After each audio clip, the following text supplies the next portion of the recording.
पश्चिम बंगाल की बात करें तो वहाँ पर छात्राओं के साथ यौन उत्पीड़न का मामला सामने आते रहता है, लेकिन महाराष्ट्र भी इससे अछूता नहीं है। महाराष्ट्र की एक घटना सामने आई है जिसको सुन करके आपके होश उड़ जाएंगे। जी हाँ, ऑन टीवी के माध्यम से मैं बताना चाहूँगा कि महाराष्ट्र के एक ज़िले में गुरुकुल में पढ़ने वाली एक छात्रा के साथ यौन उत्पीड़न का मामला सामने आया है, जिसे देखते हुए पुलिस ने 2 लोगों के खिलाफ एफआईआर दर्ज कर लिया है। आइए देखते हैं विस्तार से यह रिपोर्ट।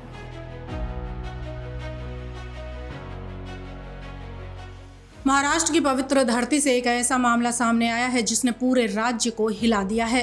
रत्नागिरी जिले के खेड़ तालुका में स्थित एक आध्यात्मिक वारकरी गुरुकुल में वो सब हुआ जिसकी कल्पना भी किसी ने नहीं की थी। धर्म और शिक्षा के नाम पर चल रहे इस गुरुकुल में मासूम छात्राओं के साथ यौन शोषण का जाल बुना गया और इस शर्मनाक कांड के केंद्र में है तथाकथित आध्यात्मिक गुरु कोकरे महाराज, जिन्हें अब लोग डर्टी बाबा कह रहे हैं। ये पूरा घटनाक्रम खेड़ तालुका के लोटे इलाके का है, जहां वारकरी गुरुकुल आश्रम के नाम से एक धार्मिक संस्थान चलाया जा रहा था। यहाँ आध्यात्मिक शिक्षा और भक्ति के नाम पर छात्राओं को शिक्षा दी जाती थी, लेकिन ऐसी आड़ में इंसानियत को शर्मसार करने वाला अपराध भी किया जा रहा था।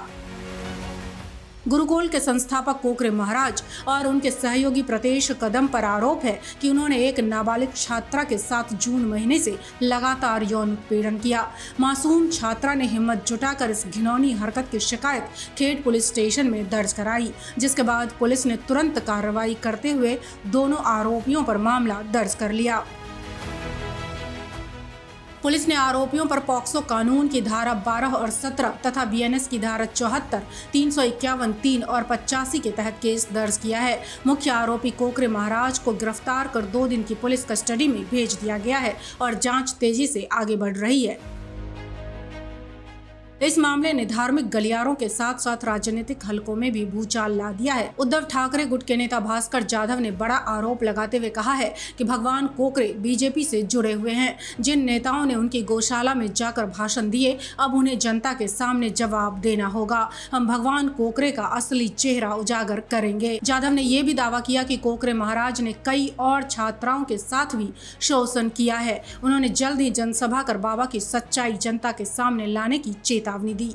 माझ्या मतदारसंघामध्ये जी गोशाळा आहे तिथला जो कोण महाराज आहे, त्या महाराजानं एका अल्पवयीन मुलीवर लैंगिक अत्याचार करण्याचा प्रयत्न केला, तिचा विनयभंग केला आणि एकाच मुलीबरोबर नाही तर हे प्रकरण अनेक मुलींबरोबर झालेलं आहे। या विषयामध्ये मी आता काही फार बोलणार नाही, पण येत्या काही दिवसामध्ये जे या महाराजाच्या मठामध्ये आले होते नेते, ज्या ज्या पक्षाचे नेते आले होते, त्या सगळ्यांना मी आव्हान करणार आहे आणि त्या सगळ्यांनाच आता मी आसमान दाखवणार आहे, एवढंच मी तुम्हाला सांगतो।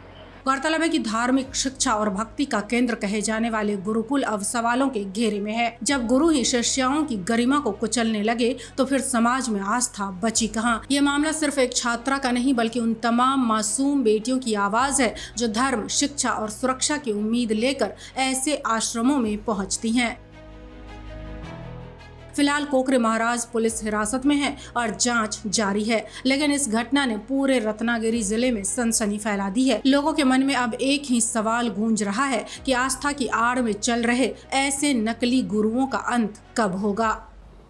ऐसे जो संस्थान होते हैं वहाँ पर लोग अपने बच्चों को पढ़ाई लिखाई के लिए भेजते हैं, लेकिन उन्हें यह पता नहीं होता कि जहाँ पर वो अपने बच्चे को पढ़ाई लिखाई और शिक्षा देने के लिए भेज रहे हैं, वहाँ पर ऐसे घिनौने कृत्य किए जाते हैं। जी हाँ, मैं आपको बताना चाहूँगा कि अपने बच्चों को अगर आप कहीं भेज रहे हैं तो उसके बारे में तहकीकात करें कि आखिरकार वो गुरुकुल ठीक है कि नहीं तो आपके बच्चे भी इसी तरह के शिकार बन सकते हैं। ऑन टीवी न्यूज़ के लिए कैमरामैन बाला के साथ हरीश तिवारी।